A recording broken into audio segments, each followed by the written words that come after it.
உங்க குரு என்கிட்ட போய் சொல்லிட்டான். நீங்க நல்லவரு, வல்லவரு, நாகரிகம் தெரிஞ்சவருன்னு. இப்பதானே தெரியுது ஒரு குடிகார கூட்டத்துக்கு தலைவருன்னு.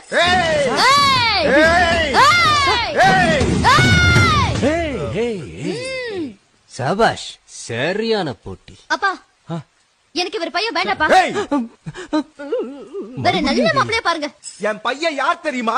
யாரு? அவன் நின்னா தேரு, கேளுங்க. நடந்தா திருவிழா, உட்கார்ந்தா உற்சவம், கண்ணசச்சா கட்டல. அவன மாதிரி ஒருத்த தனக்கு புருஷனா கிடைக்க மாட்டானான்னு எத்தனை பொண்ணுங்க ஏங்கிக்கிட்டு இருக்காங்க தெரியுமா?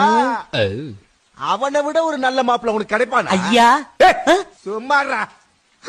இவ்வளவு புகழ்றீங்க உங்க பிள்ளைய.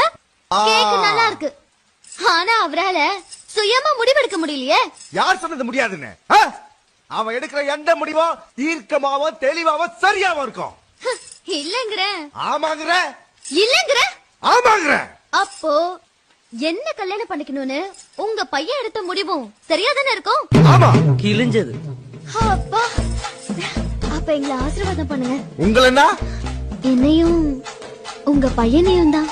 எங்க அவன்? இவ்வளவு நேரம் எங்க இருந்தேன்? உங்க குரு